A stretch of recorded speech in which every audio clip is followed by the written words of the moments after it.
She was 64 years old when she finally said the words out loud. Words she had avoided for more than 2 decades. Words that Hollywood had been waiting to hear since the year 2000, when her marriage fell apart in front of the entire world and a famous Australian actor's name became forever linked to hers. For 23 years, Meg Ryan let other people tell her story. The tabloids told it. The talk shows told it. Strangers on the internet told it. And almost none of them got it right. Now, at 64, she has finally decided to set the record straight about what really happened with Russell Crowe. And what she revealed is not the story anyone expected. To understand why this moment matters so much, you have to go back to a time when Meg Ryan was not just famous. She was untouchable. In the 1990s, there was no bigger name in romantic comedies. She was the actress studios built entire release schedules around. The one whose face on a poster meant guaranteed ticket sales. Audiences trusted her completely. When they saw her name, they knew exactly what they were getting: warmth, humor, and a love story that would make them believe in something good. That trust turned into extraordinary wealth and power. 4 of her films alone brought in more than $670 million combined. She was paid $15 million for a single movie at a time when that kind of paycheck almost never went to a woman. She had built something that very few actors, male or female, ever managed to build. A brand that audiences would follow anywhere. But behind the smiling posters and the box office records, her personal life was already cracking. And within just a few years, the woman who once seemed made for a fairy tale would become the subject of one of the ugliest tabloid stories of her generation. This is the story of how that happened, and the truth she waited more than 20 years to finally tell. Meg Ryan was born Margaret Mary Emily Hyra on November 19, 1961, in Fairfield, Connecticut. Her mother had once worked as an actress and later became a teacher. Her father taught as well. Acting seemed to run quietly in her blood long before anyone knew her name. Growing up, she was one of 4 children in a household that valued discipline and education just as much as creativity, and friends from her childhood have described her as quiet and observant, more likely to watch a room than dominate it. That habit of watching closely, of studying people before revealing much about herself, would later become one of her defining traits, both on screen and off. She took the stage name Meg Ryan by borrowing her grandmother's maiden name, a small decision that would one day belong to one of the most famous faces in the world. She started college at the University of Connecticut before transferring to New York University, but she never finished her degree. She left school with 1 semester to go, choosing to chase acting instead of a diploma. It was a risky move. Most people who make that choice never make in Hollywood. Meg Ryan did. Her first steady job was on the soap opera As the World Turns, where she played a character named Betsy for 2 years in the early 1980s. Soap operas were where a lot of young actors learned their craft, working fast, memorizing pages of dialogue overnight, and figuring out how to perform under pressure. Ryan learned quickly, but she wanted more than daytime television could offer her. Her first real taste of the big screen came in 1986, when she was cast in Top Gun alongside Tom Cruise. She played a small supporting role as the wife of one of the pilots, but the movie was massive, and being part of it put her on the map. 3 years later, everything changed for good. In 1989, Meg Ryan starred in When Harry Met Sally, playing a woman who insists that men and women can never really be just friends. The movie was smart and funny, but it also had heart, and it gave Ryan one of the most famous scenes in movie history. She earned her first Golden Globe nomination from that role, and Hollywood suddenly saw her differently. She was not just a pretty face in a supporting part anymore.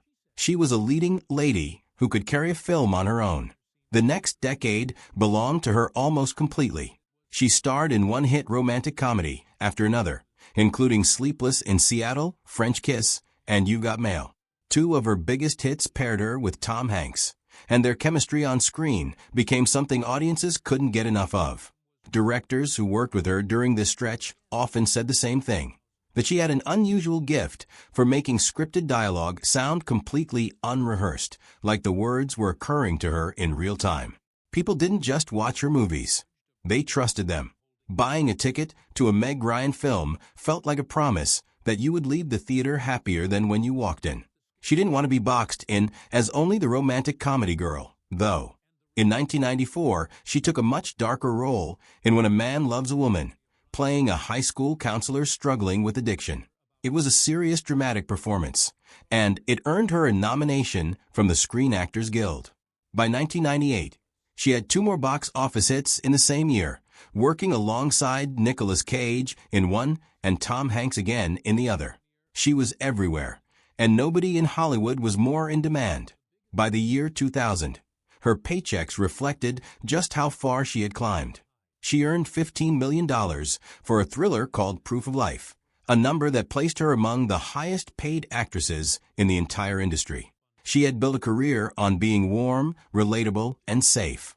She had even turned down roles that didn't fit that image, including the part that eventually went to Jodie Foster in The Silence of the Lambs, a role that won Foster an Academy Award. Ryan knew exactly who her audience thought she was, and for years, she gave them exactly that. But while her career soared, her marriage was slowly falling apart. And the man who would eventually become part of the biggest scandal of her life was standing right on the set that was supposed to be just another job. Before Russell Crowe, there was Dennis Quaid. Quaid wasn't just Meg Ryan's husband. He was a movie star in his own right, known for films like The Right Stuff. And when the two of them started dating in the late 1980s, he was arguably more famous than she was. They met while filming a science fiction comedy in 1987, but nothing happened between them right away. It wasn't until they worked together again the following year that something shifted. They started dating, and things moved fast. A wedding was planned for 1990, but it got delayed after Quaid admitted to Ryan that he had a serious drug problem he had been hiding. Instead of walking away, Ryan stood by him while he went through rehab. He got clean, and in 1991, on Valentine's Day, they got married. Their son, Jack Quaid, was born the following year. He would grow up to become an actor himself, later appearing in major film and television projects. But behind the happy family photos, the marriage was already strained. Quaid later admitted that during those years, his addiction had gotten dangerously serious, describing a moment where he felt like he saw his own death coming, which is what finally pushed him toward treatment. He has since spoken about that period with unusual honesty for someone who spent decades in the public eye, saying that getting sober forced him to confront parts of himself he had spent years avoiding, and that the marriage carried the weight of that reckoning long after the addiction itself was gone. Even after Quaid got sober, another problem was quietly eating away at their relationship: fame, and how unevenly it landed on each of them. As the 1990s went on, Meg Ryan became one of the biggest stars in the world, while Quaid's career, though respectable, never reached the same heights. Years later, in an interview, Quaid admitted that when the two of them walked down the street together, people would call out her name, not his. He said he felt like he had disappeared, and it took him years to be honest about how much that hurt. Those close to the couple later said that this imbalance created a quiet resentment that neither of them addressed directly at the time, the kind of tension that doesn't explode all at once, but instead wears a marriage down slowly, year after year. By June of 2000, the couple announced they were separating. The divorce was finalized the following year. But it wasn't the divorce itself that made headlines. It was the timing and the man who was already being photographed with Meg Ryan before the ink on the paperwork was even dry. That man was Russell Crowe, and what happened next would follow Meg Ryan for the rest of her career. Ryan and Crowe met in 2000 while filming Proof of Life, a thriller in which Crowe played a hostage negotiator sent to rescue Ryan's character's kidnapped husband. Their characters were written to fall for each other on screen. Off-screen, something real seemed to be happening too. In July of 2000, before her divorce from Quaid was even finalized, photographers caught Ryan and Crowe holding hands as they left a party together. It was exactly the kind of image tabloids live for. Before that photo ever surfaced, the two of them had already been spotted together in restaurants and clubs across London during filming, and later in California and in Australia. People close to them described a couple who seemed completely wrapped up in each other. Friends said they talked constantly, called each other all the time, and seemed genuinely infatuated. At one point, they even pretended to go house hunting together in Australia, walking through properties as if they were planning a life together, a charade that fooled absolutely no one who was paying attention. And yet, publicly, they stayed guarded. Both of them avoided most press interviews for proof of life just to dodge questions about their personal lives, a decision that reportedly frustrated the film's director, who felt the movie's promotion suffered because of it. The relationship didn't last long. It began in early 2000 and appeared to be over by that Christmas, with the two of them spending the holidays on opposite sides of the world. There was no dramatic public breakup, no explosive interview. They simply stopped being seen together. But the damage to Meg Ryan's reputation was already done, and it would not fade quietly. Almost overnight, the woman who had spent a decade being called America's sweetheart was being called something else entirely. She was painted as the other woman, the actress who broke up a marriage for a fling with her co-star.